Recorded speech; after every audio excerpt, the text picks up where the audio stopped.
Hey everybody, welcome to another episode of Memes of the Week. The best thing you can do for this channel is smash the like button the way that female high school teachers smash their students, so this video reaches a wider audience. And now on with the memes.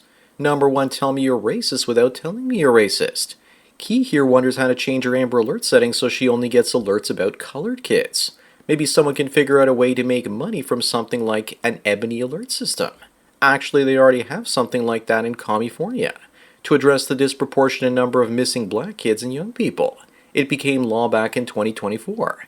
That sounds like preferential treatment and not equality. Up next is their new hope for Indians that aren't being given H-1B visas by the Trump administration. Looks like Canada's now trying to woo some of them in. What are they supposed to do here? We don't even have tech companies for them to be employed at. Besides, if they aren't worth paying $100 grand for in America, then why would Canadian tech companies want the leftovers? Simple. It's US tech companies with offices in Canada that will sponsor them to come here instead. Lucky us. Even more Jeets. Number 3, is this really what women do when they find their man's pee on the toilet seat?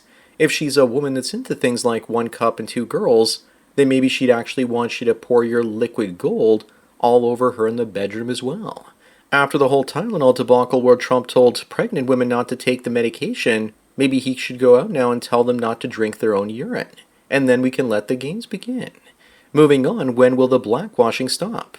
This person says that Cleopatra was white and not black, as depicted in the series. Jesse says the original Egyptians were black and that Alexander the Great just took the title from the Egyptians, but that the original ones were jet black. No, they weren't.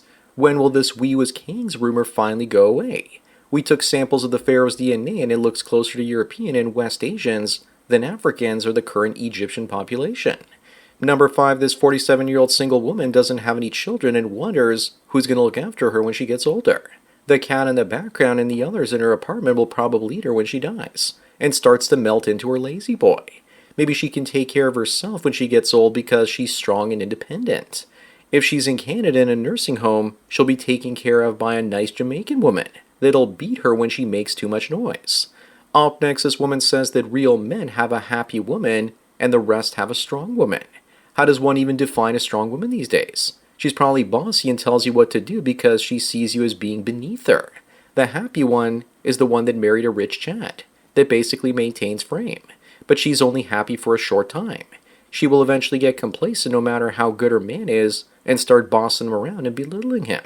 That's what they do. Number 7, here we have a high-value woman saying that she just divorced her husband but all his assets are in his mother's name. And he quit his job so she won't be able to divorce scrape him and feels like she wasted her time. Her attorney no longer wants her case either. I guess that now that she's going to be broke, she's not so high value anymore. She says she looks like she wasted her time, more like she was wasting his time and this is just projection. Moving on, this guy thinks outside the box. He found his girlfriend's Tinder account and he sees an undeveloped asset. So he scheduled 42 dates for her at his restaurant where it's $40 for parking. The guys aren't happy with the restaurant his girlfriend chose, but I suppose all is fair in love and war with this pimp mentality. The guys won't even be suspicious because these days most women date guys for foodie calls or free dinners. This is what you call softcore prostitution. Number 9, this 19-year-old student and scout leader went for a walk in Paris at lunchtime, in what should have been the safest part of the city. But a 22-year-old Moroccan who was already convicted of rape and should have been in prison also raped her and ended her. They found her partially buried. The court said they couldn't deport him because Morocco refused to accept him back. Maybe we need to reintroduce this old French tradition. Up next, The Guardian says that COVID vaccines might raise the risk of cancer. Yet don't say. This has to be a lie. Because how can something that was barely tested on humans and given to most of the population be so awful, causing breast and prostate cancer? Surely our own authorities and leaders wouldn't do this to us. I told people not to get it and they didn't listen, and I was mocked, censored, and shunned from society because I wouldn't get the jibby jab. Number 11, also in the UK, the British police won't arrest illegals committing crimes, but they will arrest you for talking about it online. The police no longer enforce the law, but instead enforce authorities' control and defend the narrative. Even George Orwell couldn't have imagined things getting this bad. Actually, this is more a narco-tyranny. Refusing to control the criminals is anarchy, while controlling the innocent is tyranny. Moving on, I hate to say this, but I think the best thing that ever could have happened to Elon Musk is for his son to have gone trans. After that, he just had to buy Twitter and fight the woke mind virus. Now he's saying anyone who sterilizes a kid before they are consenting adults should be going to prison for life. I agree. Ironically, Elon also consented to his son's surgery, who now lives as a girl, but he admits that it was a mistake. It takes a lot of balls to admit you're wrong about lobbing your son's balls off. Number 13 Eve here asks why grown men are still playing video games, and Ken says because it's a little escape from reality. The same as women wearing fake up. The reason women like her ask this question is to shame us, by implying that grown men shouldn't be playing video games in the first place. And it's actually an activity for immature dudes. Women hate competing for a man's attention, and maybe Eve here is traumatized because her man would rather play video games than be traumatized by her when she uses him as an emotional tampon. Up next, Rollo Tomasi says that this is the red pill circa 2010, and the tradcucks will claim that the guy on the right is the real winner, because he has a kid with her. Meanwhile, the guy on the left got to plow her at her best. The guy on the right is a simp, but he gets the woman after she's been run through, and now she's fat, saggy, and wrinkled. Looks like the wall came hard and fast, just like her simp husband. He's just playing the part of Captain Save-A-Ho now. Number 15 looks like Harvard has fallen as they hire a drag queen named Lahore Vagistan as a visiting professor. And no, it's not a fake story. I guess these days you don't send your kid to college to learn anything. You just hope they come back and don't get indoctrinated and come back with a degree and credentials so they can get a decent job. As for that drag queen, who would be willingly naming themselves that? Maybe it's just their Halloween costume or something. Moving on, these two guys are more trusted with your money than any member of government.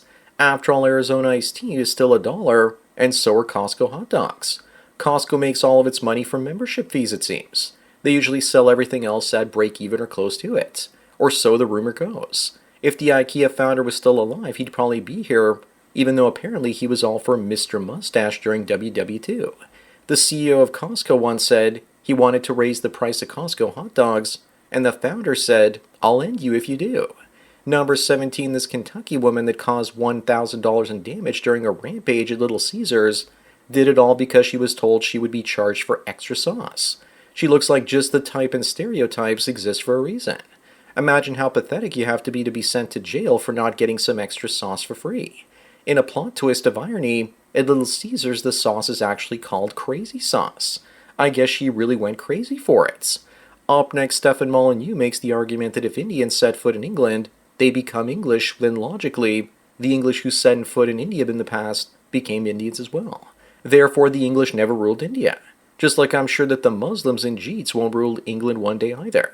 This is the level of crazy town that we're living in. Meanwhile, in America, one of these women is pretending to be an Indian, and the other is pretending not to be. Number 19, the married teacher accused of having scream mask orgies now faces 50 more charges as more accusers come forward. She doesn't look so smug in that mugshot now, does she? And that's one definite butterface looking photo. She tried so hard to hide it in regular life with fake up and a tan. At least we all know what she did last summer. This story makes it sound like she's going to be heavily punished, but since she's a woman, I suspect she's going to be let off with a slap on the wrist. Moving on, someone says that this is their Thanksgiving Day turkey last year, and since then they aren't allowed to make Thanksgiving dinner anymore. If I ever throw Thanksgiving dinner parties, I'll do it, and I'm sure all the men will laugh, and the women will scream and try and cover the eyes of the children. You know, this has to be the ultimate MGTOW turkey. I'd have to stuff it with a giant salami as a finishing touch to show everyone that it's been run through. Number 21, Kelly says, "Dear men, instead of asking about her body count, maybe you could be a man enough to make her forget about all the others. Looks like someone's been riding the rooster roller coaster, and now no man wants to settle down with her. So she's trying to shame men that ask about body counts. What a world we're living in, with men being shamed because we don't want to sleep with whores. Can you imagine if a man said, 'Make me a sandwich so I forget about all of my exes'?"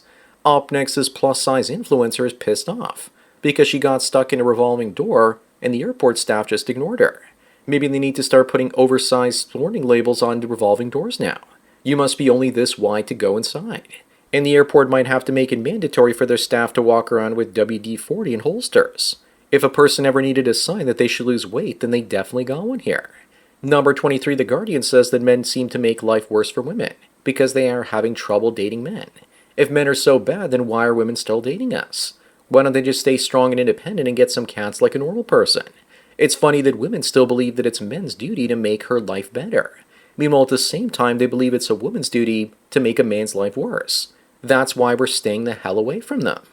Moving on, here's another woe is me story from women saying that American working women are being erased. How exactly are they being erased from work when more women than ever are working these days? Stories like this are all about making women appear to be the victims, even when they aren't.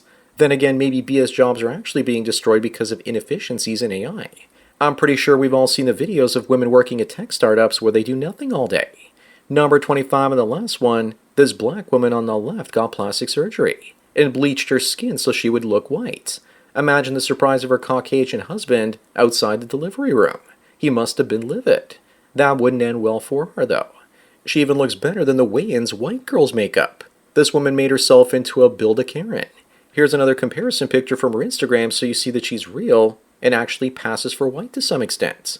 So that's it for another Memes of the Week. Please give this video a like to push it up in the algorithm and so new viewers can find it. If you enjoy this series and want me to keep making it, then donate at the PayPal and Subscribe Star links. Anyways, enjoy the rest of your day, and cheers.